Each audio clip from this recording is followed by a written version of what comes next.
and Corleone.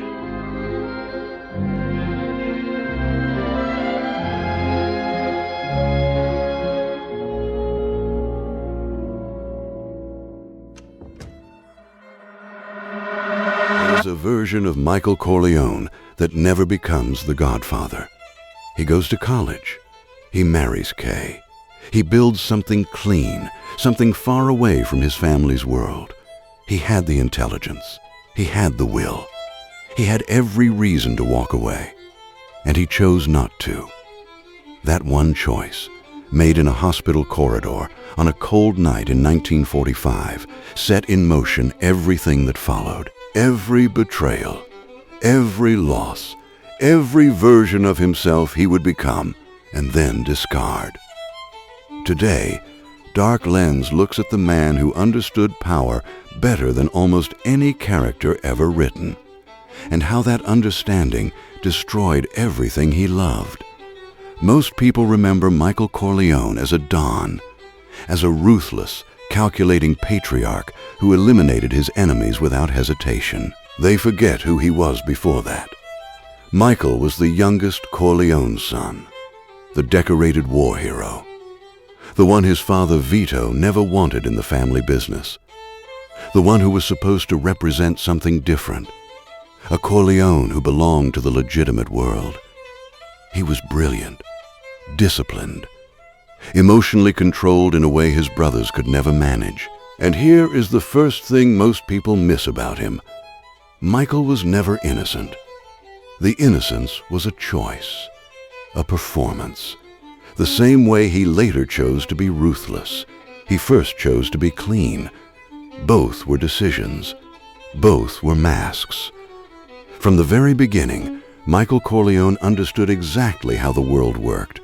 He just hadn't yet decided what to do with that understanding. That moment comes, and when it does, nothing is ever the same. Everyone points to the restaurant scene as the moment Michael crosses the line. They're wrong. The real moment happens earlier, in a hospital. When Michael arrives to visit his wounded father and realizes the guards have been pulled, that his father is completely unprotected, that the men who were supposed to be there simply aren't. In that moment, Michael doesn't panic. He thinks. He moves his father to a different room. He recruits the only other person in the building, a baker who came to pay his respects, to stand outside the door and look like muscle. He manufactures safety out of nothing. He is not reacting. He is constructing. That is the moment Michael Corleone reveals who he actually is. Not in the restaurant with the gun. Not when he orders the hits on Barzini and Tartaglia. Here, alone. With nothing but his mind, and the understanding that perception can be as powerful as reality. He calls his father's enforcer. His voice is steady. He is 20-something years old, and he sounds like a man who has been doing this for decades. Because in every way that matters, he already has been. He just never admitted it to himself before that night. Here is what separates Michael Corleone from every other character in this series. He was not driven by greed.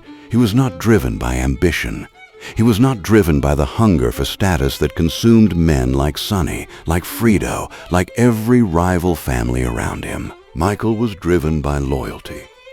And that, not his ruthlessness, not his intelligence, is what made him truly dangerous. Because a man who wants power can be predicted. He moves toward it, always. You know where he's going. A man who acts out of loyalty can justify anything. Every major decision Michael makes is framed, first to himself, then to everyone around him, as an act of protection, of family, of necessity. He doesn't eliminate Sollozzo because he wants power. He does it to protect his father. He doesn't consolidate the family business because he's greedy. He does it to survive. He doesn't destroy Frido, his own brother, because he's cruel. He does it because he decided long ago that the family as an institution mattered more than the people inside it. That is the trap. He confused loyalty to a structure with love for the people it was supposed to protect. And by the time he understood the difference, there was no one left to protect. Let's be precise about what draws people to Michael Corleone. It is not the violence. Anyone can be violent. It is not the wealth. Plenty of characters in fiction have wealth. It is the composure. Michael Corleone never lost control of a room in his life. Not visibly. Not in a way that anyone could use against him. In a world where everyone around him was driven by emotion, by rage, by fear, by pride. Michael operated on a frequency that most people have never accessed. He processed before he responded. Always. He never gave his enemies the gift of knowing what he was thinking. He never negotiated from a position of visible need. He never let anyone see him absorb a blow. He absorbed it internally, cataloged it, and responded on his own timeline, not theirs. That level of emotional control is not natural. It is not luck. It is a decision, made and remade every single day. And that, the discipline of composure, the refusal to be readable, the patience to act when the moment is right rather than when the emotion is loudest, that is what people are actually responding to when they say they admire Michael Corleone. Not the Don, the man underneath the Don. Michael Corleone got almost everything right. The strategy, the patience, the composure, the long-term thinking in a world of short-term men. He got one thing catastrophically wrong. He never asked what it was all for. Every system he built, every enemy he eliminated, every sacrifice he made, it was all in service of something he never stopped to define. Family, power, safety, survival. The words changed depending on the year, the threat, the justification needed. But the question underneath all of it, what do I actually want, and who do I actually want to be? That question he buried in that hospital corridor in 1945 and never dug back up. The discipline was real. The intelligence was real. The loyalty was real. But none of it was pointed at anything true. And a man with every tool and no true north doesn't build something.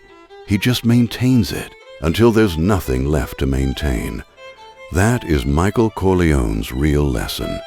Not how to be powerful, not how to be feared, how to be precise about what you're building and who you're building it for, before it's too late to change the answer. Patrick Bateman built a performance and called it a life. Michael Corleone built an empire and called it love. Both men were disciplined. Both men were intelligent. Both men commanded every room they walked into. Both men ended up completely alone. Dark lens doesn't exist to tell you who to be. It exists to show you clearly what happens when the most capable version of you is pointed in the wrong direction. The next man we look at didn't have Michael's patience or Bateman's discipline. He had something neither of them possessed. He had nothing to lose.